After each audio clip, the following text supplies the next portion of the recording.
Ravanachari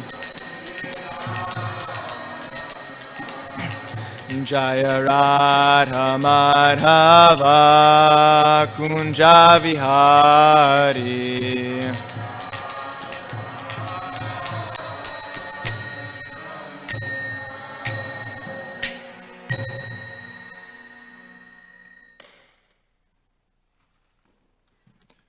Jayom Vishnupad Paramahamsa Parivajaka Shota Shanta.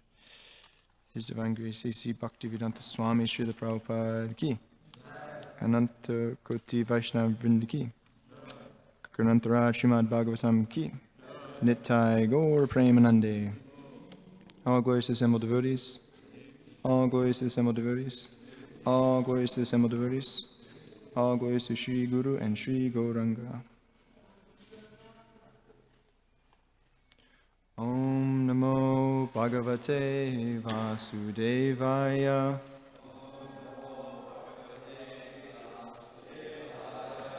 Om Namo Bhagavate Vasudevaya.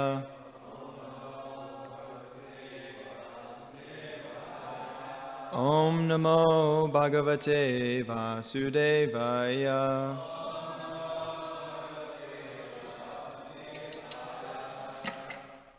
This morning we'll be reading from Srimad Bhagavatam, 9th canto, the 3rd chapter, verse. The chapter is titled The Marriage of Sukanya and Chaivana Muni. We'll be reading text number 10.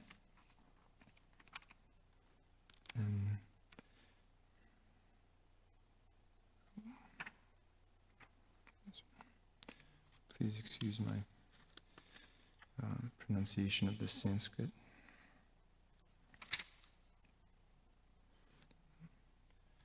Sukanya Chaivanam Prapya Patim Parama Kopanam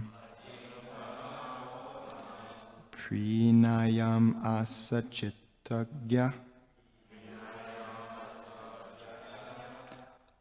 Apramatanuvrittibi Sukanya Chaivanam Prapya Patim Paramakopanam Prinamyam Asachitagyan Apramatanuvrittibi Sukanya Chaivanam Prapya Patim Paramakopanam Prinayam Asachitagya Apramatanuvrittibihi.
Yeah.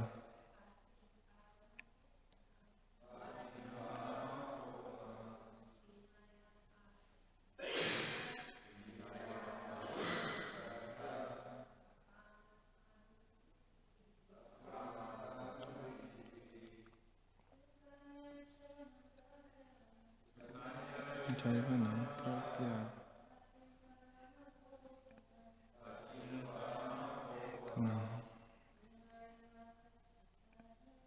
Vinayam Asachatagya.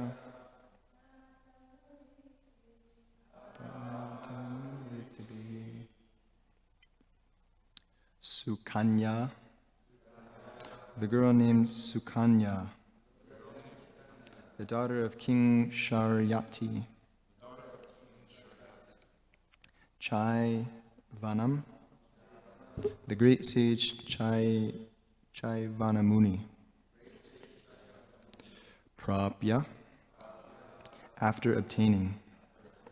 Patim, as her husband. Paramakopanam, who was always very angry. Prinayam asa. Prinayam asa.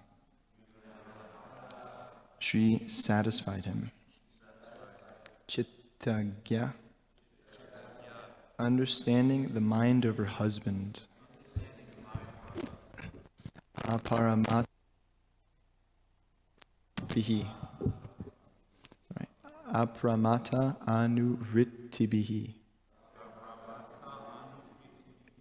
By executing services without being bewildered.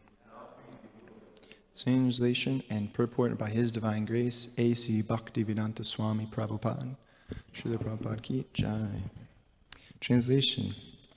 Chayavana Muni was very irritable, but since Sukanya had gotten him as her husband, she dealt with him carefully, according to his mood. Knowing his mind, she performed service to him without being bewildered. Purport. This is an indication of the relationship between husband and wife. A great personality like Chayavana Muni has the temperament of always wanting to be in a superior position. Such a person cannot submit to anyone. Therefore, Chayavana Muni had an irritable temperament. His wife, Sukanya, could understand his attitude, and under the circumstances, she treated him accordingly. If any wife wants to be happy with her husband, she must try to understand her husband's temperament and please him. This is a victory for a woman. Even in the dealings of Lord Krishna and his different queens, it has been seen that although the queens were the daughters of great kings, they placed themselves before Lord Krishna as his maidservants. However great a woman may be, she must place herself before her husband in this way. That is to say, she must be ready to carry out her husband's orders and please him in all circumstances. Then her life will be successful. When the wife becomes as irritable as the husband, their life at home is sure to be disturbed or ultimately completely broken. In the modern day, the wife is never submissive, and therefore home life is broken even by slight incidents. Either the wife or the husband may take advantage of the divorce laws. According to the Vedic law, however, there is no such thing as divorce laws, and a woman must be trained to be submissive to the will of her husband. Westerners contend that this is a slave mentality for the wife, but factually it is not. It is the tactic by which a woman can conquer the heart of her husband, however irritable or cruel he may be. In this case, we clearly see that although Chayavana Muni was not young, but indeed old enough to be Sukanya's grandfather, and was also very irritable, Sukanya, the beautiful young daughter of a king, submitted herself to her old husband and tried to please him in all respects. Thus, she was a faithful and chaste wife. Om Agyana Timriyandasya Gananjana Shalakaya Chakshur Unmilitam Yena Tasmai Shri Gurve Namaha Shri Chaitanya Manobishtam Stapitam Yena Bhutale Svayam Rupa Kadamayam Darati Svapandantikam Vandeham Shri Guru Shri Yukta Parakamalam Shri Gurun Vaishnavamscha Shri Rupam Sagrajatam Sahagana Raghunatham Vitam Tam Sajivam Sadvaitam Savadutam Parijana Sahitam Krishna Chaitanya Devam Shri Radha Krishna Padan Sahagana Lalita Shri Vishakam Vitamscha Hey Krishna Karuna Sindhu Dina Bandhu Jagatpate Gopesha Gopika Kanta Radha Kanta Namostute Tapta Kanchana Gaurangi Radhe Vrindan Vaneshwari Vrishabhanu Sute Devi Prananami Hari Priye Vancha Kalpa Turubhyascha Kripa Sindhubhye Vacha Patitanam Pavanebhyo Vaishnavebhyo Namo Namaha Jai Shri Krishna Chaitanya Prabhu Nityananda Shri Advaita Gadadhar Srivasari Gaura Bhaktivinoda Hare Krishna Krishna Krishna Hare Hare Hare Rama Rama Rama Hare Hare Namo Om Vishnu Padaya Krishna Prasaya Bhutale Brahma Swami Namo Om Vishnu Padaya Krishna Prasaya Bhutale Srimate Bhaktivedanta Swami Namane Namaste Saraswati Deve Gauravani Pacharine Nivrishesha Srinivadi Vastajaya Shataya. Hare Krishna. Welcome to this morning's Srimad Bhagavatam class. Thank you very much for attending.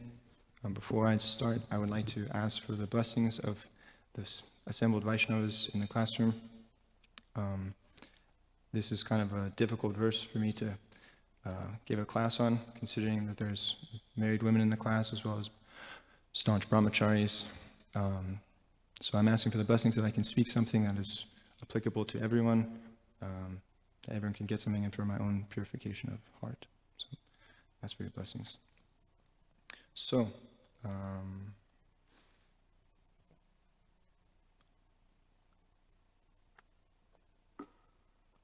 okay, so in the Srimad Bhagavatam we read yesterday with Subal Prabhu that right now what's going on is the great king Sharyati is with his soldiers and his daughter and her wonderful friends in a forest, and they're approaching Chaivana Muni's ashram.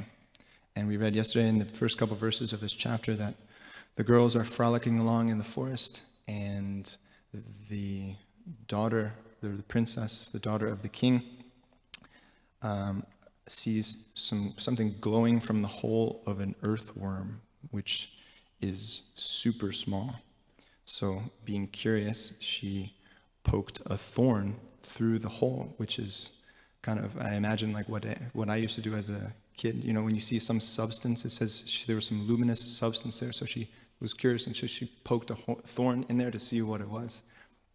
And when she did that, blood came out, and it happened to be Chaivana Muni. So she poked the thorn of the great sage, who, that's the ashram that they were at. They were going to see him, and then she ended up poking him with a thorn and making him bleed. After that, the soldiers immediately became constipated. They couldn't pass stool, and then they also couldn't pass any water. And they immediately knew that something was wrong, considering they couldn't pass these normal bodily requirements. So the daughter tells her father, I've done something wrong. And so here, to please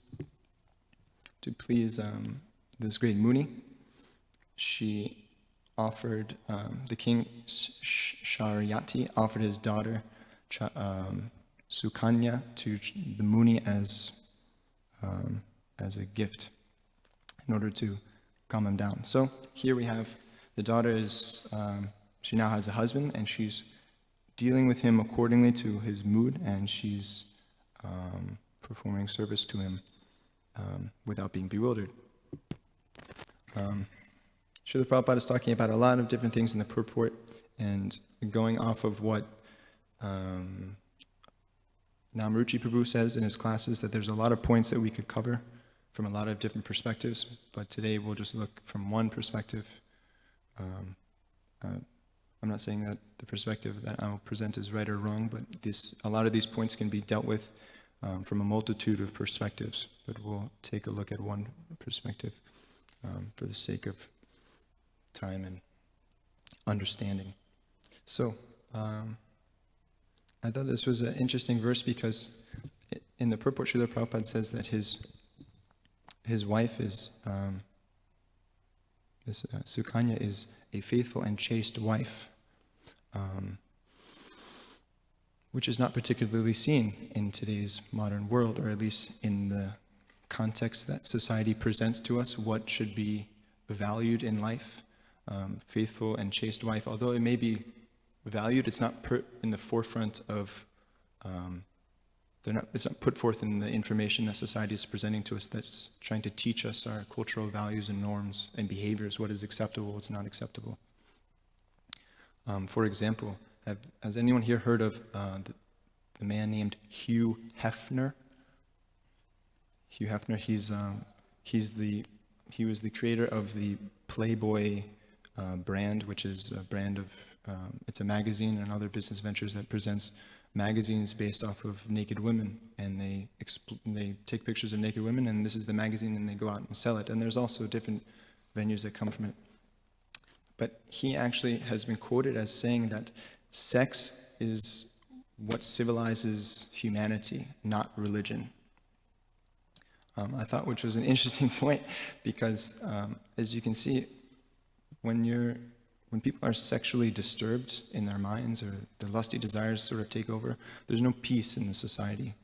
And there's certainly no peace between neighbors and friends because people are trying to get some sexual pleasure out of each other.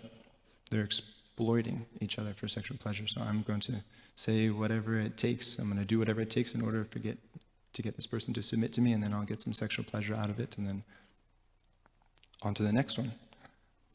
And this type of mentality of exploiting people and basing relationships off of a bodily concept of life based around sensual gratification is it's ultimately all the time, never failing, going to end in misery, despite how much temporary happiness you'll experience during this one lifetime or countless lifetimes. There's no lasting pleasure. And this is described in the Bhagavad Gita. For example, if marriage in today's modern society is based off of sexual attraction, so my partner looks very nice, they've got a lot of money or facilities to provide for my own sense gratification. I'd like to live in a big house, or I'd like to have this status of sense gratification, this quality of life. I want to enjoy at this level, and if I marry this person, I can also enjoy at this level because this person has some type of means to help me enjoy at this level. So if someone marries based off of this initial gratification, this initial attraction, the first teaching of Krishna in the Bhagavad Gita is Dehi nosmin yata dehe komaram yovanam jara tata dehantara pratir diras tatra namuyati, which means that your body is going to change from small to youth to old age, and then you're going to die, and then you're going to have to take another body which is going to look completely different than the one that you're in now. Which means that if you're 20 years old and you marry someone based off of, oh, this person's super attractive, or like, oh, they're very sexy, their body is going to change, and their figure is going to change and everything like that. And what you're finding attractive about them may change as you go later on in life. So therefore your marriage or your relationship is built off of faulty ground, because it's built off of something, its foundation is something that's going to change inevitably. So in that case, there's going to be no stability of the relationship, and it's going to lead to argument, anger, frustration, and ultimately, one's personal sense gratification is going to be stopped because you're no longer going to be able to enjoy, because maybe this person looks different than how they normally looked, that I found attractive. They're not the man I used to think. They're not the man they used to be, or however. So, Srila Prabhupada says in the purport that, unfortunately, he makes the point that in modern day the wife is never submissive, and therefore home life is broken even by slight incidences. So you can see that even when the foundation of a relationship is built off of this fundamental principle of the bodily concept, or that I'm just attracted to this person, and they look very nice, and however, even a slight disturbance will cause them to get a divorce, which leads to the next sentence. Either the wife or the husband may take advantage of the divorce laws. So the relationship becomes rocky, some financial difficulties there, and then your husband or your wife will take advantage and say, I want a divorce, and you go out and you get a divorce, which is extremely costly. It plunges the whole family's wealth, and it actually destroys the family unit, which is really in society, it's what is supposed to culture and teach a child who's brought into the world what the cultural norms, values, what is right, what is wrong. They're supposed to nurture this human being and shape them in such a way that they become successfully prepared to take on the next step of life and proceed towards the goal of life, which according to the Bhagavad Gita and Srimad Bhagavatam, is to become Krishna conscious or God conscious.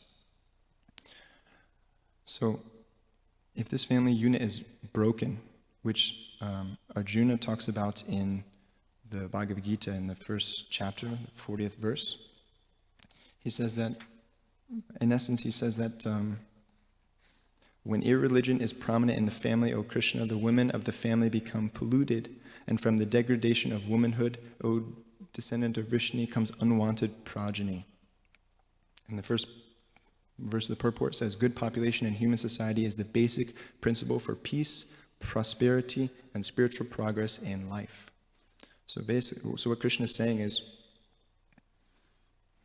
this divorce and this bodily concept of life, it's irreligious. Divorce is irreligious. It's against religious principles which say, don't get divorced. There's no such thing as a divorce. When this family unit is segregated, women have, the family becomes polluted, and from the degradation of womanhood. So the women are no longer protected, they're no longer guided, cared, and looked after, and because of that, unwanted progeny or unwanted children come of this. So if you have unprotected women outside of a family unit which is supported and structured, and you have men that are you have both men and women have lusty desires. They'll have sexual children with a degraded mentality.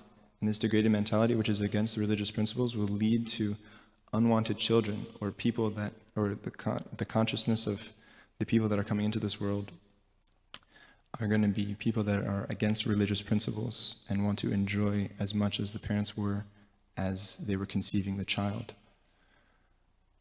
And this, as Srila Prabhupada says, this will lead to chaos in the society. Imagine having a bunch of people running around, which is what we have today, who are constantly competing for the most amount of sexual pleasure or the most amount of sensual gratification as possible.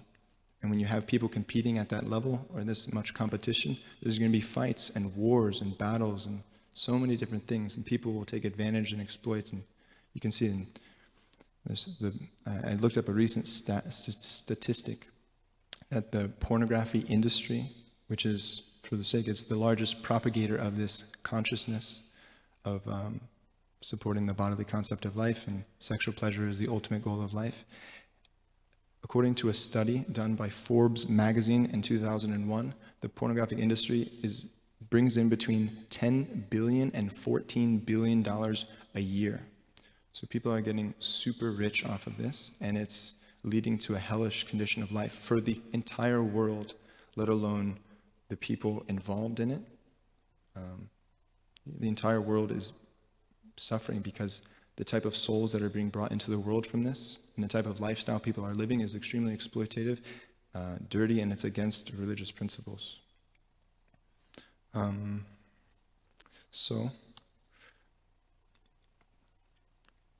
Does anyone know how divorce came into the world? Okay, 50% of American families are divorced. Does anyone know where divorce, who was the first person to get a divorce? Does anyone have any idea or any guess who was the first married person to say, I want a divorce from you? George Washington? Okay. Divorce was initially brought into the world by Henry VIII, King of England. And this was, it was Hari Sari Prabhu and Pradumnya Prabhu. They were talking to Srila Prabhupada during a morning walk. What was it? Yeah, I think it was a morning walk. Yeah. Morning walk, May 14th, 1975 in Perth, Australia. And they go on to say, Prabhupada's asking, well, who was the first person to get divorced? And Harisari says, it was Henry VIII, King of England. He had a wife, and he didn't like his wife anymore, but he was under the Roman Catholic government, or the Roman Catholic Church. And under the Roman Catholic Church, there is no such thing as a divorce. So what he did was he just chopped off his wife's head, and then he got another wife and then chopped off her head. And then people started to think this was a bit outrageous, Hari Sari Prabhu said. So then he created his own church called the Church of England, in which divorce was legal. Because according to Vedic laws, divorce doesn't exist. It's completely, it's not even thought of, but Henry VIII decided to create it. And now you can legally separate from your wife. So he ended up having 4 or something marriages before he died. This actually, according to Srila Prabhupada, in that same morning walk, in India, divorce also didn't exist until 1955. Jawaharlal Nehru, the first Prime Minister of India, I'm sure I mispronounced his name, but Prime Minister Nehru created something called I had it written down, the Indian Marriage Act. Yeah, his first order of business when he joined the Indian government, he actually changed the laws so that divorce was legal. Other than that, it didn't even exist. So Prabhupada mentions in his morning walk that this guy actually did it. So what is Vedic culture? If Vedic culture doesn't have divorce, well, what happens when people get in an argument? In Vedic culture, despite however many arguments the husband and wife get into, they don't get divorced. It's not thought of. It's not even in. There's a saying. It's not in the cards. You can't play that card. It's a lifelong thing. Marriage is lifelong. Despite we even take the vows when you get married in the Western culture for, I don't know exactly what it is, but in sickness and health, in goodness or in bad, or however you take it's supposed to be a lifelong bond.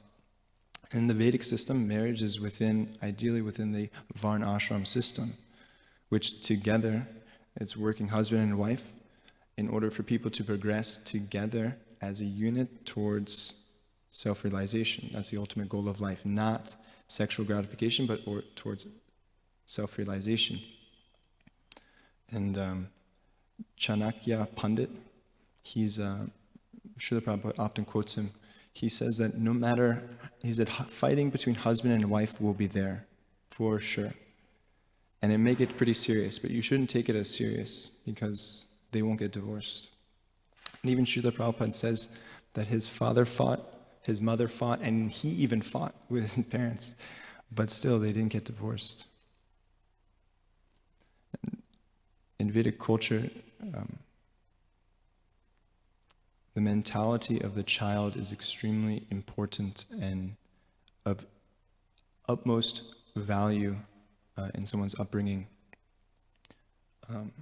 I have experienced, my parents were divorced when I was 18, but it was a long process that started when I was a young child.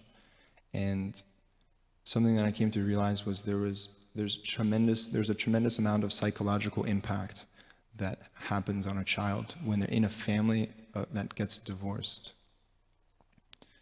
And what I've come to understand, at least from my own life, was that it plays tremendously on your mind and psychology. It makes you sort of question and lose faith in the whole system almost.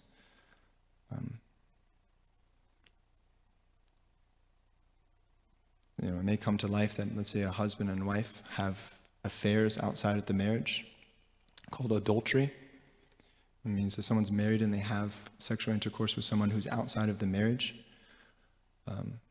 In my own experience, it totally made me question, what is the meaning of my family then? Is what my parents really taught me the right stuff? Were they doing? How could my parents tell me what is right and what is wrong, and they're not living by their principles, because they're teaching me something and then they're living something completely outside of what they're teaching. So and 50% of American families, they're getting divorced for a multitude of different reasons. But imagine this on a big scale, to different degrees. Everyone has a different degree. Some people are totally not affected. Some people are totally traumatized by the whole thing. But you have the psychology of people totally mess with children who are supposed to have faith in their parents. The parents are the first gurus. So you start to lose faith in your parents, and of course, it would probably be very difficult. I can understand it being very difficult for someone to submit to another authority when your authority growing up completely pulled the rug out from under you, and your whole foundation of what is right, your moral system, your religious system, it can be called into question. So the Vedic culture is not like that whatsoever. The Vedic culture is magnanimous because it's all about the upliftment of each other and living by your principles. You living what you speak. It's the word of Acharya. You walk the walk and you talk the talk. So you walk your talk.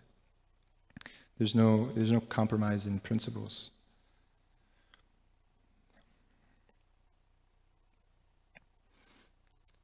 And Bhakti Tirtha Swami has a really nice quote about the type of marriage that people get.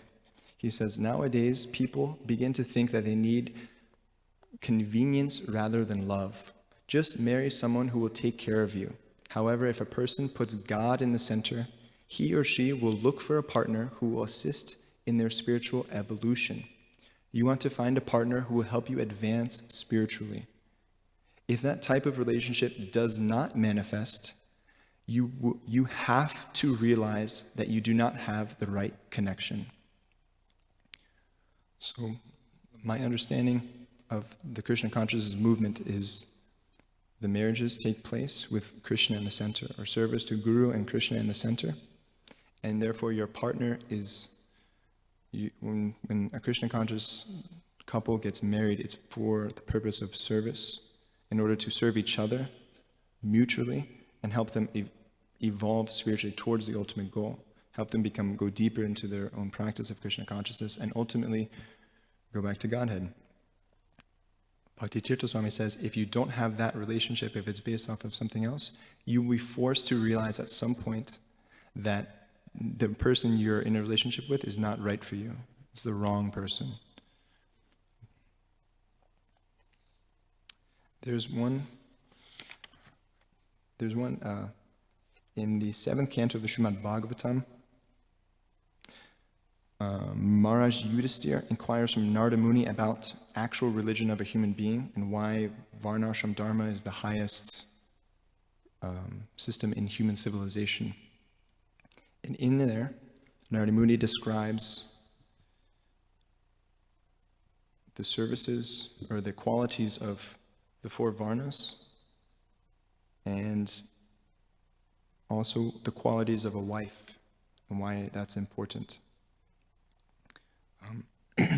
Just for the sake of comparison, this might be the last point. I would like to just compare between the cultures and values of today's society and the cultures and values between the Vedic society, which is described by Narada Muni. So he says, the symptoms of the Brahmanas are control of the mind, control of the senses, austerity, penance, cleanliness, satisfaction, forgiveness, simplicity, knowledge, mercy, truthfulness, and complete surrender to the Supreme Personality of Godhead, which is what the Krishna consciousness movement is training people to become, to imbibe these qualities.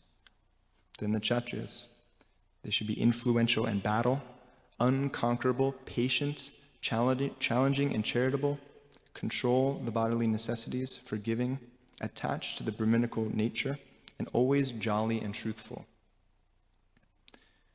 Now the Vaishnavas, being always devoted to the demigods, the spiritual master, and the Supreme Lord Vishnu, endeavoring for advancement in religious principles, economic development and sense gratification, believing in the words of the spiritual master and scripture, and always endeavoring with expertise in earning money.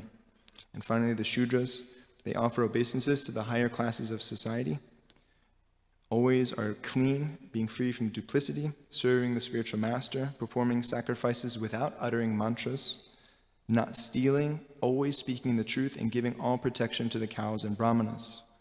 So Vedic culture is literally giving like a total synopsis of how the qualities of people in society should be. What are the good qualities of people?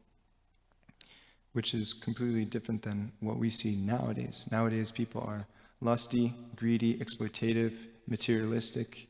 They don't have controlled senses. They're not really clean. You see people with, just walk around Rogers Park, you'll see some unclean people. But people are dirty in their behavior and then also in their external appearances. And then finally, he then speaks about how a wife renders service to the husband, which I think is very relevant for what we're talking about today. So he says, this is 4 verses, to render service to the husband, to be always favorably disposed toward the husband, to be equally disposed towards the husband's relatives and friends, and to follow the vows of the husband. These are 4 principles to be followed by women described as chaste. A chaste woman must dress nicely and decorate herself with golden ornaments for the pleasure of her husband. Always wearing clean and attractive garments, she should sweep and clean the household with water and other liquids so that the entire house is always pure and clean. She should collect the household paraphernalia and keep the house always aromatic with incense and flowers, and must be ready to execute the desires of her husband. Being modest and truthful, controlling her senses, and speaking in sweet words, a chaste woman should engage in the service of her husband with love according to time and circumstances. A chaste woman should not be greedy, but satisfied in all circumstances. She must be very expert in handling household affairs and should be fully conversant with religious principles. She should speak pleasingly and truthfully and should be very careful and always clean and pure. Thus a chaste woman should engage with affection in the service of her husband who is not fallen. The woman who engages in the service of her husband, following strictly in the footsteps of the goddess of fortune, Goddess Lakshmi, should return home back to Godhead, surely returns home back to Godhead, with her devotee husband and lives very happily in the Vaikuntha planets. This is a very high level of qualification of a chaste wife. In fact, these qualities should be glorified constantly. These are tremendous qualities that are very difficult, that just reading it seems not so easy. It seems like they should be very expert in many things.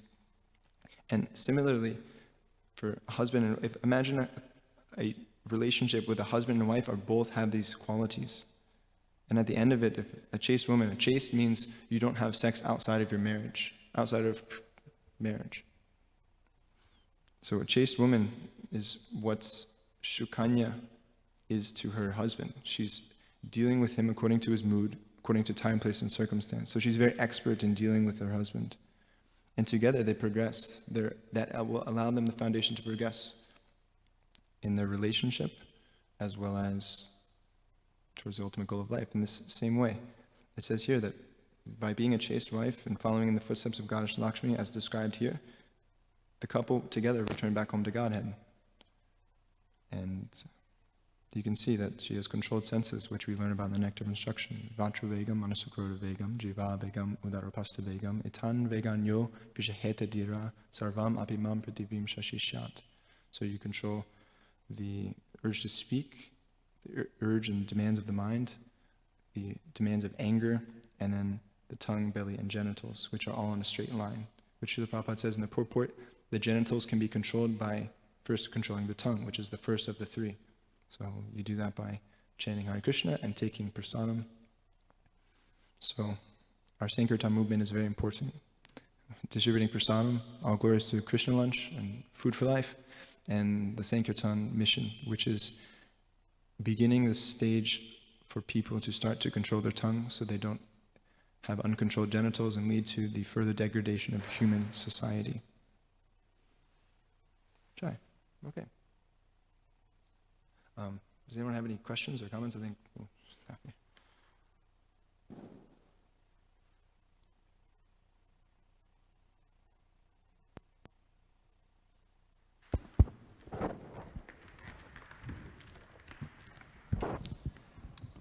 Hare Krishna Prabhu, thank you for your class. I'm not sure if you consider it a curse or a blessing, whether you got this verse or not, but thank you for doing your best. And I have a few comments, and maybe you could expand on them.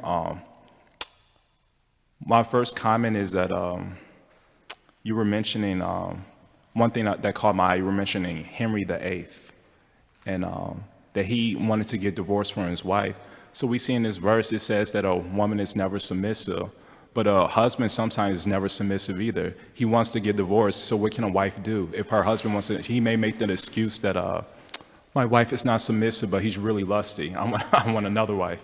So what can a woman do? Nothing. And one particular purport that I really appreciate, because I was mentioning yesterday that there seems to be contradictions in the scriptures where great saints are considered like Prahlad, Haridas Thakur, and then also we hear that still there are great saints who had sinful lives but reformed themselves like prostitutes, or even didn't reform themselves like prostitutes. And so in one particular verse that caught my eye and was in 7th Canto, chapter 11, verse 28. And in that purport, Prabhupada appears to completely contradict this whole purport. He essentially says that if a husband is a rascal, especially if he doesn't follow regular principles, especially, then it's not that the wife should stay with him in all circumstances, and vice versa. If a wife is, also not into Krishna consciousness, then there can be divorce. So he completely contradicts his whole purport, and we see that in the pastime in Krishna book. I forgot what chapter, but it's called something like the Wives of the Brahmanas. In that chapter, it essentially says that the wives of the Brahmanas weren't submissive to the husband. Essentially, the cowherd boys came to the Brahmanas, and the Brahmanas, the smart Brahmanas, knew everything. So they asked the Brahmanas, we would like some food, for us and for Krishna. And the Brahmanas completely ignored them. They was like, yeah, get out of here, you little kids. I don't care about you. And they performed their sacrifices. So then they went to Lord Krishna and said, these smart Brahmanas know the most, they know the most, but they don't love the most. They're valedictorians, but they're not valedictorians. And so Krishna said, go to the wives of the Brahmanas, and they'll, they may not know the rituals, they may not know the scriptures by heart, but at least they love the most. And so when they went to the wives of the Brahmanas, long story short, the wives, gave food to the cowherd boys, and they wanted to see Krishna. They only heard about Krishna, so they wanted to see him. So the Brahmanas told the wives, they demanded, don't go see Krishna. And the wives was like, forget you, basically. They weren't submissive. But long story short, the husbands, in the end, considered their wives their gurus. At the end, they're offering prayers to their wives and saying, basically they're glorifying that you didn't submit to us, you had a higher purpose in life, which is Krishna consciousness. So we can see that there's so many stories. So my question is related to the point that we hear being submissive to the spiritual master, right? And that's considered a Vaishnava Paraya if you're not submissive to the spiritual master. But that's one of the qualities of Krishna, that he's submissive to love. When Prabhupada first started the movement, he didn't say, I'm a spiritual master, I'm the Acharya, follow me. No, he just started serving them by his character. He started chanting Hare Krishna. He didn't say, follow this rules and regulation, read this scripture, do this and do that. But so then Brahmananda Prabhu said, Prabhupada, is there some rules and regulation we should follow? And he said, oh yes, now you're learning. And of course, as the movement gradually increased, then they accepted him as Acharya. It wasn't that I'm the Acharya, you do what I say, and that's the Vedic culture, period. So there's a quote that says, nobody cares how much you know until they know how much you care. And there's also a quote that says, no emperor has the power to dictate to the heart. So we can see that all the great leaders, including Srila Prabhupada, and Krishna, even Krishna's 64 qualities, it says, I'm submissive to love. Krishna's not submissive to jerks, and that's natural for everyone. He says in chapter 4 of the Gita, I'm revealing this knowledge to you, Arjuna, because you're my friend. You're not a jerk. And so how do we give up this mentality that, like I was mentioning on purport, that that's that taboo, like if I get divorced or if things don't go my way, how do we give up this mentality that I should depend on my husband for my happiness, or even I should depend on my wife for happiness? From the Bhagavad Gita, we understand that you shouldn't depend on anybody for your happiness except Krishna. Because we can see even in marriage life, people are lonely because their wives are, not fulfilling their desires, or their husbands not. Or even in friendships, even friends get divorced. Everyone's married. Even friends get divorced for petty reasons, stupid reasons. So how do we give up this mentality that I should depend on my happiness, that my husband is Krishna, my wife is Radharani, or even my friends? So that's kind of my question, is that nobody should, because things should be a certain way, but in reality, we have obstacles. People get divorced. It's gonna happen.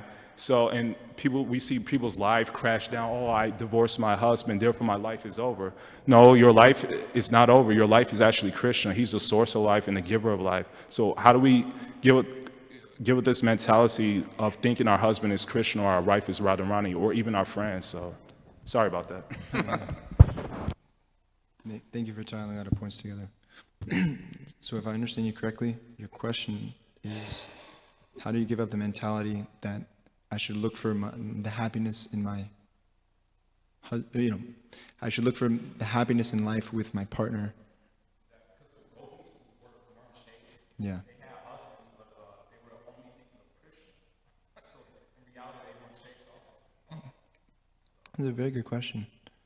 And I think it's extremely applicable to about everyone in the whole entire universe who are looking for happiness outside of themselves and in external things. Even though it's a relationship, there's some reciprocation. Still, people are looking for happiness in their partners or in their job or in matter. This is a very good question. From His Holiness Radha Swami Maharaj, he wrote a book called The Journey Within, which I think totally encapsulated, totally is a perfect slogan for where happiness lies. It lies really within. There's some happiness in relationships, but if one is not satisfied inside, then it doesn't matter how good the situation is outside. You'll never be satisfied because you're not satisfied internally. And that is why Krishna consciousness is so wonderful, is because it's teaching people how to begin to look inside for their happiness and how to become satisfied in themselves with their own relationship with their spiritual master and their relationship with Krishna.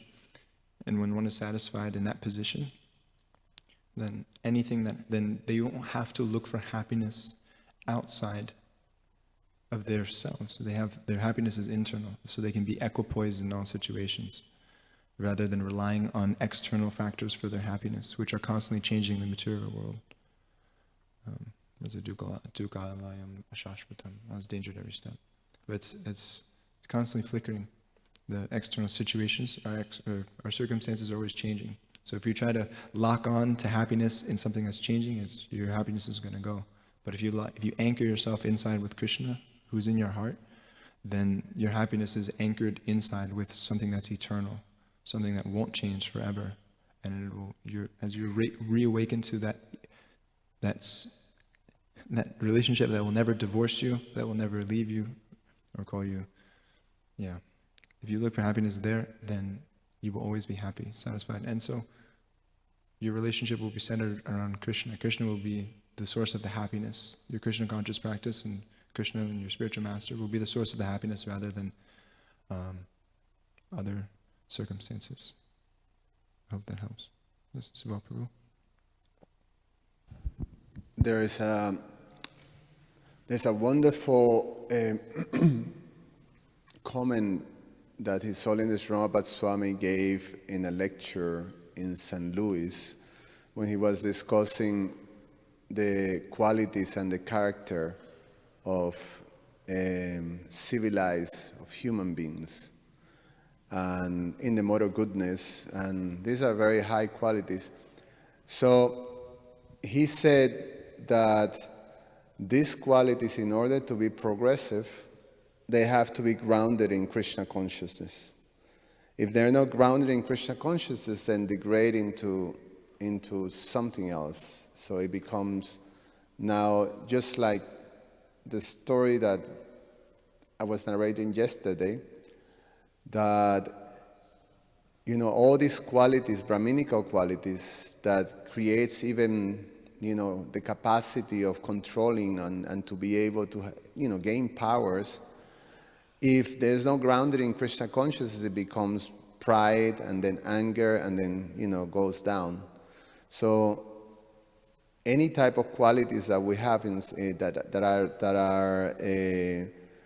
are ethical, that are moral, that are prescribed in the scriptures that one should follow, have to be anchored in Krishna consciousness. If they're not, they're going to be also source of degradation.